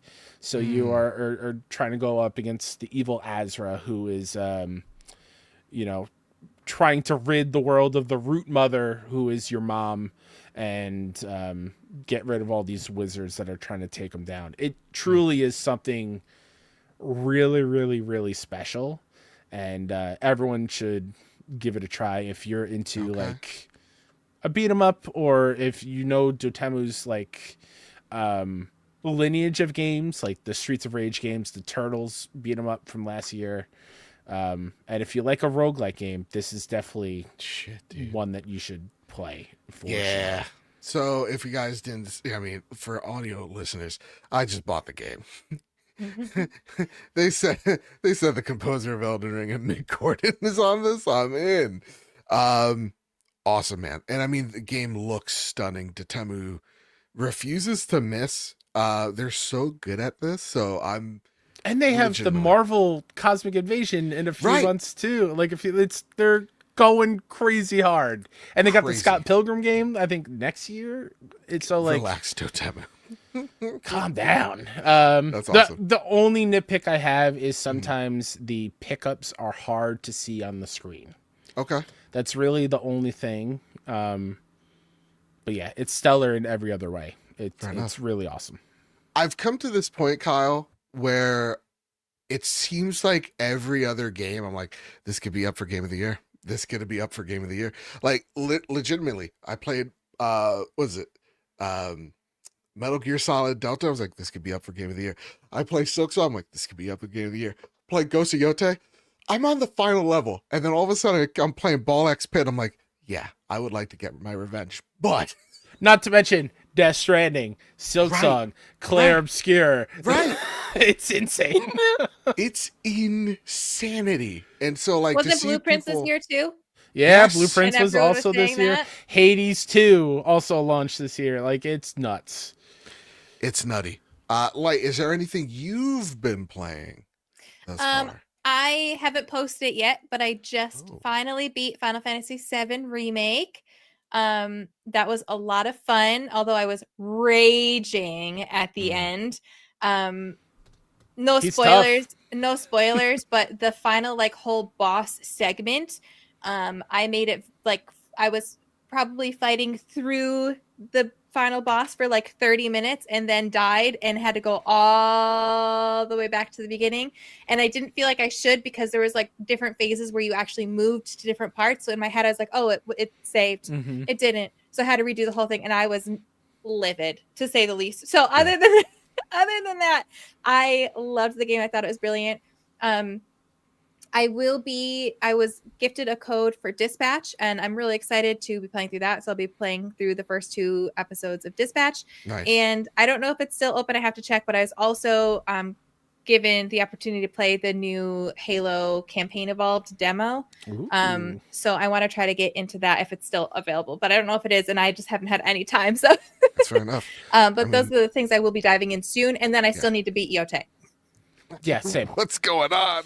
I've cleared out the area, the map of where the kitsune is without spoiling anything. I just have to go that way. Yeah, there's too many good games as Joe is showing, which I also picked up that I have not played yet. Yeah. So I mean, for full disclosure, I bought this game. I was like, I'm in the mood for a Telltale game, and like, you know, just like a good narrative where I can just sit on my recliner and not have to worry about, like, you know, carrying the team in Battlefield. So I picked up Dispatch, $30 on PSN, and I've only gotten, man, this right here just sells it for me. I've only gotten through episode 1.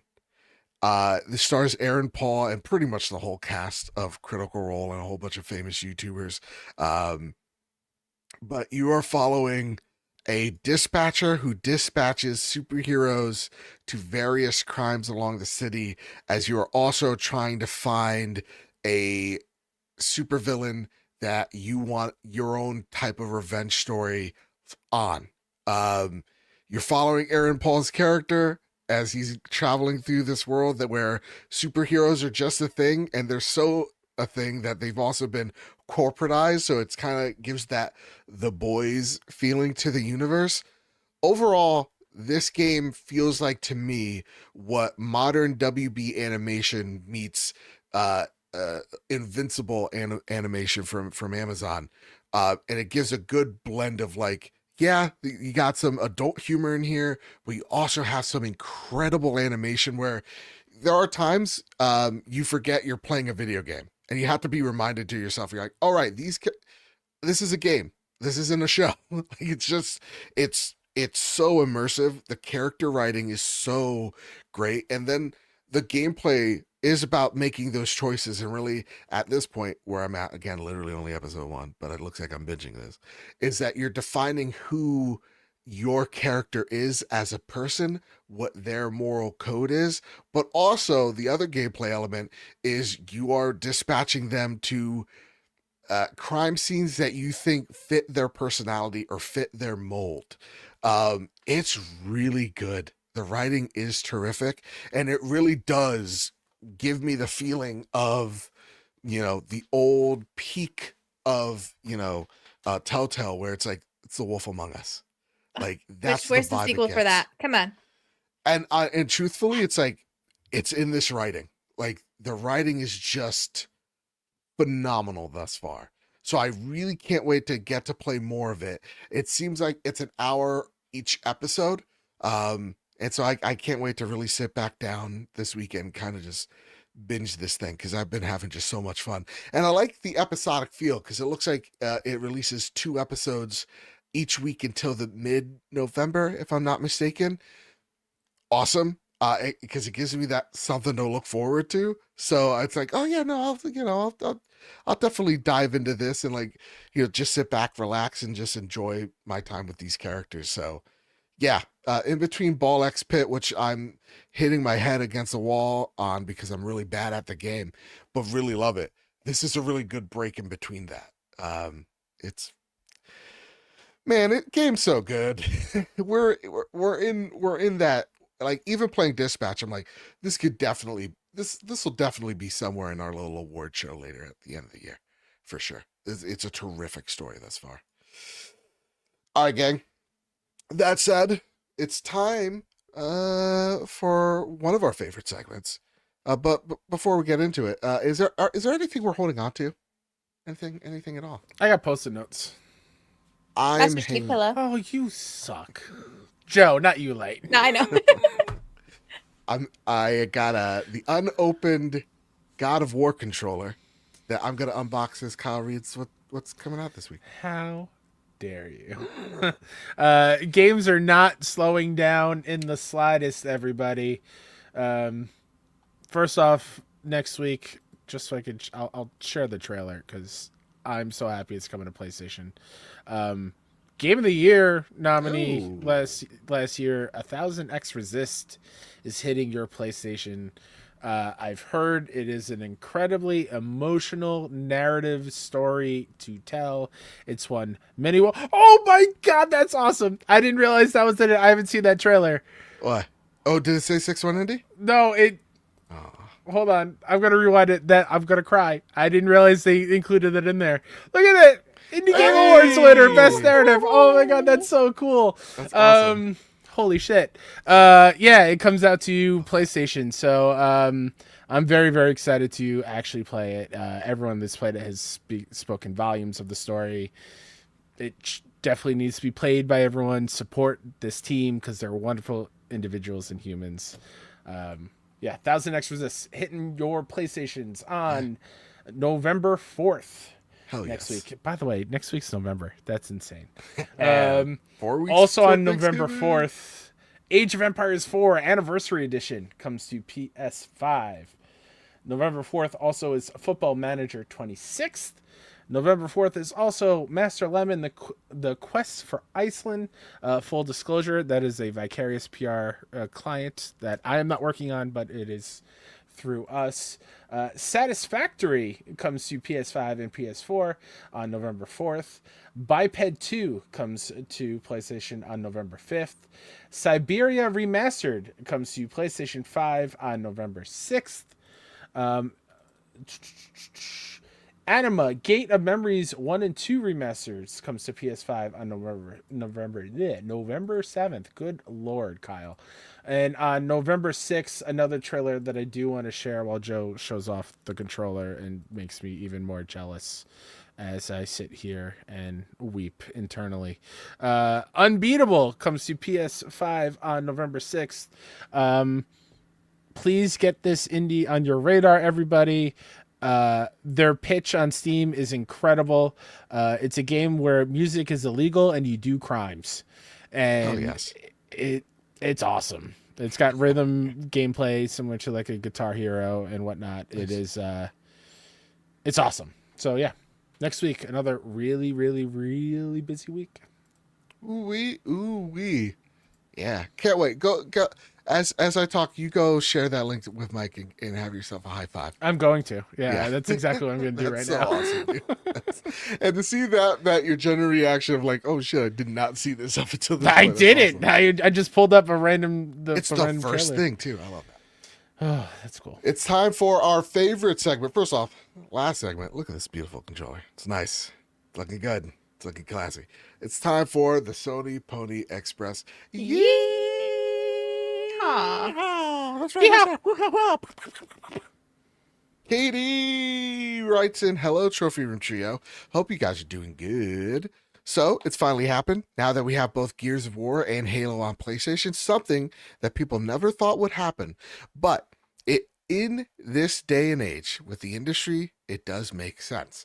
So my question is, what are some moments in gaming within the industry, etc., that you thought would never happen, but if they did, but if would never happen, but did even end up happening? Sorry. Okay. As always, much love. Ignore the haters. Everything I said here on Discord, I stand by 100,000%. I love you guys. What the hell did you say? That's it. Thank you so much, Katie. We love you all so much. What is something crazy you didn't think would happen in games, but happened? Truly, I think it's like this week. I don't want to sound cliche, but like, I truly never thought in a million years I'd see a Halo game on PlayStation. Like, I used to talk about it while playing Halo 2, a immaculate game. Green Gorilla Gamer, you obviously did not touch the multiplayer. You see the Hayabusa armor? That's where it's introduced. and it's dope. And there's a sand level where you drive 2 giant mechs around the map, and you're like, you get to play pirates, and you get to hijack the other guy. It's so much fun. That's what my friend said. Anyway, I never thought that would happen, and it's happened. It's here, you know. So for me, I know it's cliche. I know we talked about it already, but like seeing Halo on PlayStation is absolutely nuts. What say you, Light? I can't think of anything. The only thing I can think of not actually happening, it still hasn't happened yet. So this is, I'm going to say it so that it happens so we can come Okay. back to this episode. Please. The next Elder Scrolls game coming out. Oh, yes. I don't think it's ever happening. I don't think it's ever coming out. I think it's a big troll at this point. We're going to be 65. It's just going to be new versions of Skyrim over and over with modded content. And it's just dementia. Grandma Light thinks, what's an Elder Scrolls? Let's get Grandma Light to sleep. Wheeling you away. Kyle Stevenson, what's something crazy in this industry you never thought would happen? But it happened. It's so tough. I mean, a lot of it is just like a lot of Xbox games popping over on PlayStation is what comes first and foremost. But I think an even wilder one is like the other way around of like Lego Horizon showing up on Switch. Yeah, Genie writing that up. Yeah. Like it's especially when granted different people were in charge at the time, but like how PlayStation came about in the first place and how it was originally a Nintendo console and they backed out at the last second in the beef. Like, yeah, that's wild. Yeah. But also like having Forza on PlayStation when PlayStation has Gran Turismo, like the competing other big racer on the same platform is wild. Yeah. Absolutely nuts.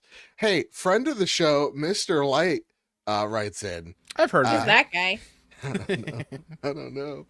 He's just a guy, right? Just the guy. Just some guy. Hey, friends, Game of the Year is understandably a interesting debate. However, I'm just as interested to know from you three what you think is the best gaming soundtrack of the year. My word. Also, if your favorite differs from what you think is the best, I'd like to know both. Personally, my favorite soundtrack is Death Stranding 2, but I think Expedition 33 is the best. Oof. I feel like Light and I can count to 3 and say the exact same answer. Yeah. You ready? You want to do it? Yeah. All right. 1, 2, 3. Claire Obscure. Expedition 33. I wasn't sure if you were going to say Expedition 33 or Claire Obscure, and I was like, shit. Oh, sure. I mean, how else can Light and I talk up at how incredible this soundtrack is? But there are a lot of really good ones, too. I didn't play Death Stranding 2, but because I live with Mr. Light, just some random guy, I have listened to the soundtrack quite a bit. Our daughter loves to sing it. She loves to reenact some of the scenes from the game while playing the music in the background. I am familiar with that. So that is definitely an amazing soundtrack as well. Fair. But I think I just have more of an emotional attachment to Claire Obscure as well. There are some great Yote tracks, too. The Wolf song is really good. No, I mean, for me, it's Yote right now. Like, sure. Oh my God, yeah, no, the guitar. And like just every time I play it, I'm like, there's a good chance that my little wolf boy is gonna come by my side. He's gonna eat some people. Like that gets me so hyped. Yeah. So I Yote for me, but also like, dude, Silk Song, man.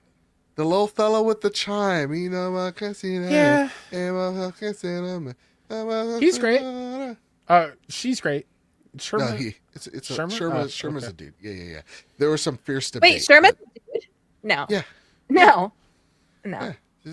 He's a little dude. He's my little man. No. He's my little fella.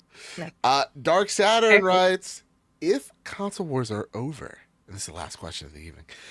Also, you can write your questions in on the disc. Listen, it's the Knights of Puppy. We talked about Halo coming to PlayStation. I'm all out of Equilibrium. You can write your questions in, send them into the Trophy Room Discord server, link in the description down below. Dark Saturn writes, if console wars are over, why is PlayStation and Nintendo still holding their games? Wouldn't it be over if everyone shares? In a perfect world, sure. No. But no. The war is over. They don't need to. That's the problem. I mean, like yeah. maybe PlayStation, but not Nintendo. I mean, yeah. I mean, Nintendo is any company would love to have a Nintendo game that costs $10 million to make, sell 5 million units in the first day, you know? And that's Pokemon. Like, their games just sell so gangbusters. It's wild. And it's because, you know, again, PlayStation stand here, but I can even admit they have the best developers in the world. Like they have an audience that knows they don't need the best graphics or whatever. They own the family games. Like Donkey Kong Bonanza is one of the best games I've played this year just because of the sheer mechanics. Like they understand gameplay loop like none other. They're so good. They're probably one of the only like huge publishers out there that actually puts gameplay absolutely first. Like yeah. In history, we always say that history is written from the perspective of the victor. Sure. Because that, that's just how it is. They but, won. In this context, the perspective of the victor is just keeping the games where you want them to be, not Correct. where you have to have them in order to make a profit. Yep. Well, gang, that's it. That's all I got. That's been the trophy room this week. Huge. Historic, even. But before we go, is there anything we'd like to spotlight before we get on out of here? Light, what say you, miss? Yes. Like I said, I'll be finishing up the Final Fantasy VII playthrough over on Lightweight Gaming. So make sure to follow me over there for all of your gaming Let's Play needs. You can follow me on Twitch. I will be starting stream. I've been saying this every week. I'm going to start streaming again at some point. Don't ask me when. So you can follow me over on Twitch and Lightweight Gaming as well. And if you like movie and TV show reactions, you can follow me at Lightweight Reacting. I have Ghostbusters going up. It's supposed to go up today, but they were having copyright issues. My editors were having copyright issues. So that's stuck in limbo for now. So I have Ghostbusters going up hopefully tomorrow. I've got Poltergeist going up soon. And then in November, V for Vendetta and a couple other really fun movies coming out. So if you like movie reactions, go follow me at Lightweight Reacting. Dude, let me tell you something about V for Vendetta. Man, that was propaganda for little Joe. I'm like, yeah, let's burn this whole shit down. Let's go. But speaking of K-pop Demon Hunters, reacted to that over on Lightweight Reacting. Speaking of Halo, just played the Halo Master Chief Combat Evolved remaster, remake, whatever, over on Lightweight Gaming. So, ties into the conversation. Go follow me both places. Hell yes. Kyle Houston, anything you'd like to shout out before we get on out of here? Mr. K-Step pretty much everywhere. I forgot to say it last week, and it made me sad afterwards. Tell somebody you love them. Tell somebody you hate them. Yeah, it's the season. Just kidding. Don't do that. Yeah, add to my depression. Tell me how much you hate me. Yeah, just be kind to one another on the internet. If you want a nice little soothing landscape this weekend, go head over to youtube.com/61indie. There's a random countdown. I don't know. Could be, I don't know. Maybe. I hate not knowing the secret. I don't know. I'm just saying. Go check out youtube.com/61indie. I don't know. What? See you in 38 hours as time of recording. I don't know. Could be cool. That's what I've had on the background the whole show. Nice. Yeah, and I love you both very much. I love the community so very much. Thank you for being a highlight of my week every single week for 52 weeks a year. It means the world. So that's There's it for 52 weeks in a year. Did I get that number wrong? I don't know. I have no idea. What are numbers? Hold on. Now I got to Google it. It's one of those things where fair enough. Mike and I were looking at a word at work this week of like, did we spell it correctly? And it was a very basic word.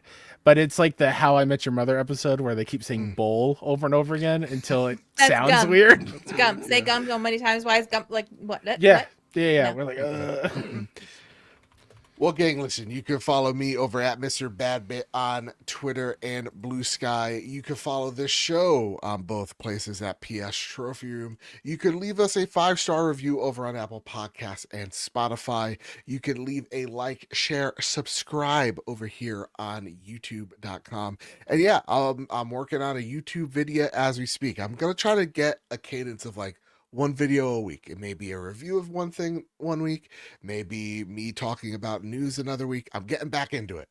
I'm trying to see what people like so that next year I start really hitting the road and making some cool stuff.